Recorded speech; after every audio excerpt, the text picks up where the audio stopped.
चलो स्टार्ट करते हैं दूसरा। स्लोप ऑफ लाइन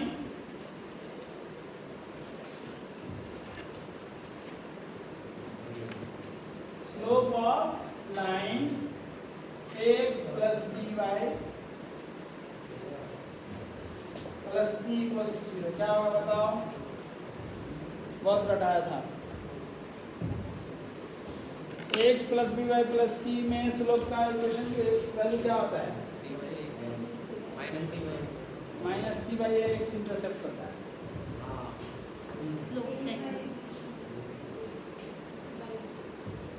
क्या होगा? Minus A by B. नहीं याद है? हमारा बोलना आदत है, याद करना भी आदत है ना? ठीक है ना? ये याद रखना है। Slope of line x plus B Y plus c equals to 0 is m equals to minus a by b। अब two lines are equal और two lines are parallel। तो पहला स्टेटमेंट लिखो नोट में, ठीक है? नोट में इक्वेशन याद रखना है। Two lines are parallel if m1 equals to m2।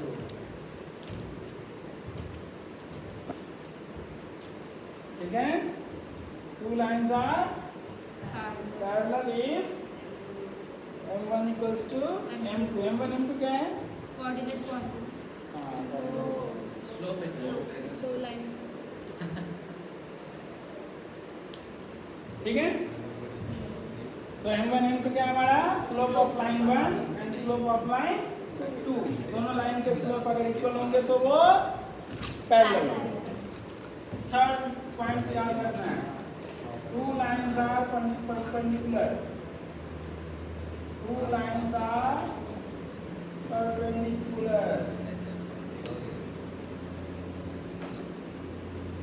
if m1 into m2 equals to minus 1। ठीक है? याद रहेगा? Two lines are perpendicular if m1 into m2 equals to minus 1। ठीक है? तो जैसे सॉल्व एग्जांपल 2 का क्वेश्चन है, क्या है पढ़ो? Solve example 2।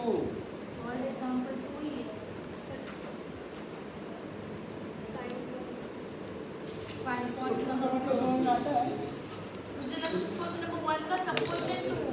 मैंने 1 का 2 बोला।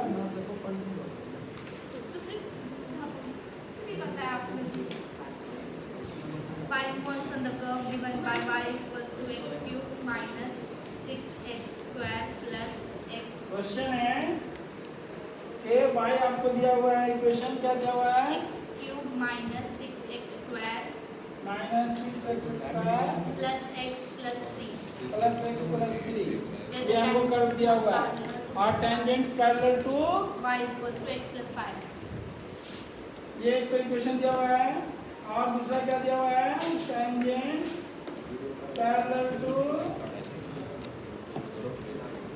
कौन सी line?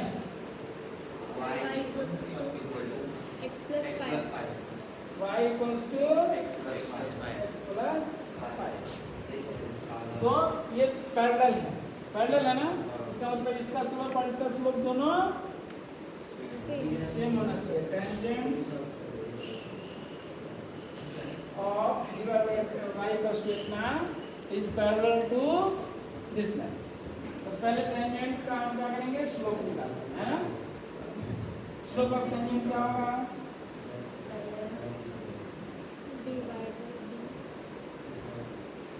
Slope of tangent by dx निकालो पहले। स्लोप ऑफ टेंजेंट को हम तो पहले ये dy by dx निकाले थे। Slope of tangent at x1 y1 लिख लेते हैं, ये हमारा पॉइंट है। ठीक है ना? तो हमको पहले dy by dx निकालना होगा और हम x1 y1 को उसको फाइंड करेंगे। तो dy by dx निकालो, कितना आएगा? 3x square minus 3x1 का स्क्वायर, आपको x को x1 लिखना है, y को y1 क्या आ जाएगा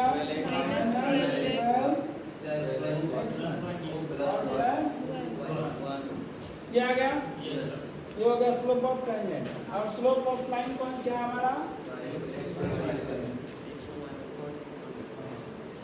स्लोप ऑफ गिवन लाइन कितना हमारा 1 y equals to mx plus c है ना। तो y equals to mx plus c से m की वैल्यू कितनी आ गई 1। ठीक है, अभी समझ में आएगा भी। Slope of given line equals to क्या आएगा 1। अब ये दोनों क्या है इक्वल है, तो दोनों को इक्वल करके x की वैल्यू निकालो।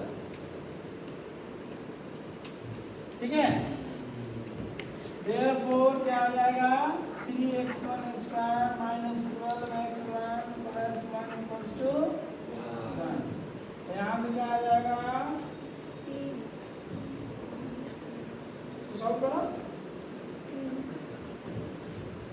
क्या आ जाएगा 3x1 square minus 12x1 equals to 0। तो क्या आ जाएगा ये 3x1 कॉमन ले लो, x1 minus 4 equals to 0. So x1 equals to 0 and x1 equals to 4. ठीक है, अब यहाँ रखो वैल्यू, अब y की वैल्यू निकालो। When x1 equals to 0, क्या आ जाएगा y1 equals to 3। तो 0 रखेंगे तो क्या आ जाएगा, x वाला सब हट जाएगा, तो बचेगा क्या 3। उसका देखो मैं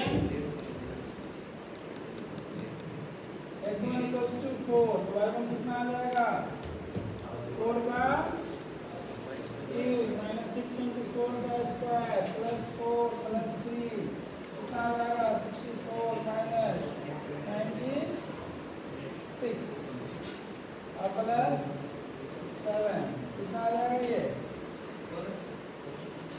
71 माइनस 96, तो ये आ जाएगा minus 25। So points our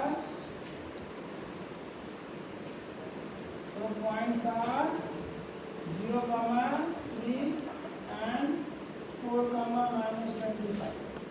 answer है, ठीक है।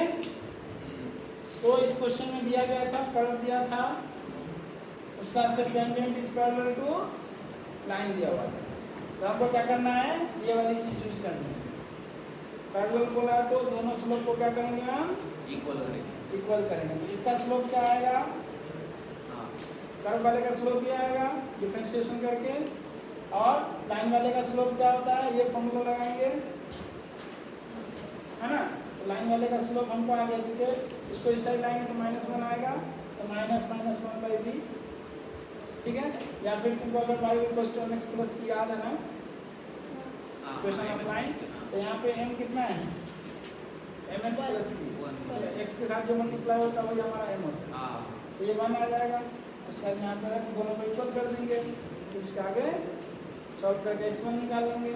और वो x1 किसमें रखना है, या तो इसमें रख लो या फिर नहीं, इसमें नहीं, ये हमको इसी पे पॉइंट निकालना है ना, तो हमको इसी में वैल्यू रखनी है। तो x1 एक बार 0 रखेंगे वैल्यू, तो 0 रखेंगे तो सबका सब 0, 3 बच जाएगा। फिर जब x1 इक्वल टू 4 रखेंगे तो वैल्यू आएगा, तो इसलिए दोनों पॉइंट आ जाएगा। समझ में आया या नहीं, क्या करना बताओ स्टेप्स।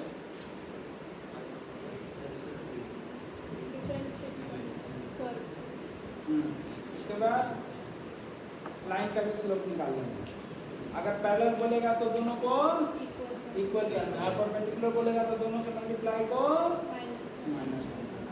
ये बात ध्यान रखना, दोनों का स्लोप निकालेंगे, उसका जैसा बोलेगा, अगर ऐसा बोला तो ऐसा लिखो, ऐसा बोला तो। समझ में आई बात।